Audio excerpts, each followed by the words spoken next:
Se ela tivesse sido bem-sucedida, você talvez hoje estivesse vivendo em um Brasil muçulmano.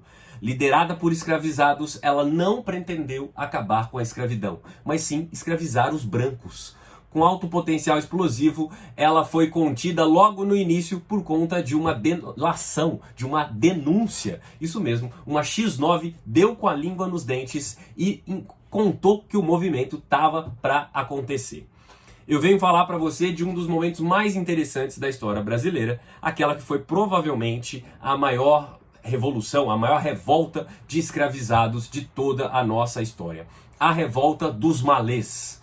Muito prazer, eu sou Túlio Augustus, sociólogo e professor, e convido você, minha caríssima, você, meu caríssimo, a também se revoltar, a também se rebelar. Para isso, basta se inscrever aqui nesse canal, deixa suas impressões nos comentários aí, deixa aquele joinha no vídeo. Se você não gostar, você tira, e eu prometo não me rebelar por isso.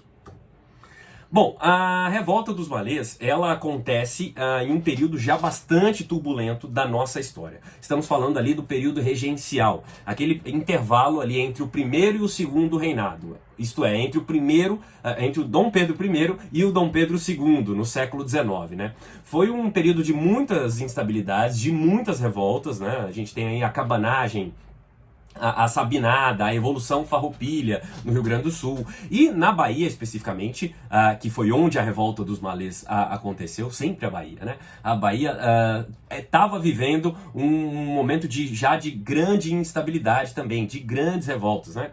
Com perfis diversos. E essas revoltas aí do período regencial, elas todas tem uma certa explicação por conta das incertezas da organização política em que o Brasil, pelas quais o Brasil passava. Mas tem também fatores muito locais aqui. No caso da Bahia, já vinha numa sequência de grandes revoltas ali, desde 1798, com a Confederação Baiana, até a Sabinada em 1838, e a revolta dos malês acontece em 1835, dentro já de uma sequência de revoltas de perfil anti-escravidão, né? Liderada por escravos, revoltas lideradas por escravos contra a escravidão, né? E isso aconteceu em 1807, 1814, 1816. Boa parte desses movimentos surgiram a partir de quilombos nas regiões de Salvador, nas periferias de Salvador, às vezes no recôncavo baiano, mais ao interior, mas a revolta dos malês é o mais emblemático desses movimentos, que acontece em 25 de janeiro, na madrugada de 25 de janeiro de 1835. Os líderes dessa revolta escolheram essa data porque era o fim do Ramadã, né, o mês sagrado dos muçulmanos, e eles eram muçulmanos. Sim, boa parte desses líderes eram muçulmanos, né?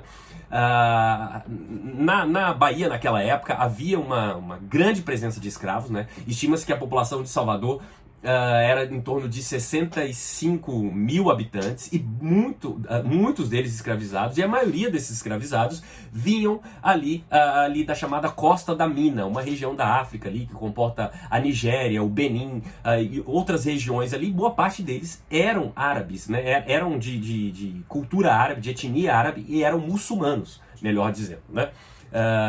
Portanto, a revolta dos malês tem um componente étnico, tem um componente libertário, né, anti-escravidão, mas também tem um componente religioso. Ela tem um forte componente religioso, por isso foi escolhido o dia 25, né? Esperava-se também, entram aí razões táticas, né, digamos assim, esperava-se que a população de Salvador, nessa data, 25 de janeiro, estaria nas comemorações, a cidade estaria parada com as comemorações de Nossa Senhora da Guia, que era um festejo muito importante, né, sobretudo ali na Igreja do Bonfim. Esse movimento foi surpreendido por conta de uma delação premiada, como eu disse, por conta de uma X9, a tal Guilhermina de Souza, uma escrava, que denunciou o seu marido, que era um dos líderes do movimento, por conta de algumas desavenças ali no relacionamento dos dois, né? Jamais subestime o poder de uma mulher ressentida, não é? E as mulheres, aliás, têm uma presença muito importante nesse movimento também. A Luísa Marim é uma das líderes, uma negra líder desse movimento também. E esses revoltosos foram surpreendidos ali na madrugada do dia 25, numa casa. Cerca de 60 deles estavam reunidos ali e, ao serem abordados ali pela polícia, eles saíram em disparada pelas ruas de Salvador, travando embates com as forças de segurança. Obviamente perderam porque não tinham condições de ombrear com as forças de segurança que estavam muito treinadas, militarmente preparadas para esse confronto, né? Já haviam sido alertadas dessa revolta, né? Eles também saíam com porretes, com pedaços de pau, com instrumentos de trabalho, não tinham muitas condições de lidar com as armas de fogo das forças militares, né? Das forças de segurança, melhor dizendo, não necessariamente militares, todas elas. Bom, um elemento curioso também, dentro dessa questão religiosa, aliás, Malê significa islâmico, né? Muçulmano na língua Yorubá, né? Eles saíram às ruas, muitos deles, com inscrições do Alcorão, com trechos do Alcorão, né, pendurados em amuletos ou em anéis, e todos, boa parte deles também, com aquelas túnicas rituais brancas, né? Os chamados abadás, né, que você conhece, você que é frequentador de carnaval, você conhece muito esse termo aí. Os abadás, que era o nome que se dá a essa indumentária tipicamente islâmica, né? Então também esse componente religioso estava presente em muito desse movimento. A derrota foi rapidamente suprimida já ao fim do dia 25 de janeiro, que é também o aniversário da cidade de São Paulo, né? A revolta já havia sido suprimida, deixando um legado aí de 70 mortos entre os revoltosos, muitos outros condenados à morte. Depois essas penas foram comutadas, e aí não por razões humanitárias, né, mas por razões comerciais, né? Matar um escravo significava um prejuízo, afinal o dono daquele escravo havia investido, né, naquela peça, né, e portanto muitas dessas penas de morte foram transformadas em penas de chibatadas, em penas de degredo. Muitos deles foram enviados inclusive de volta para a África. Mas o movimento deixou um saldo de muito sangue.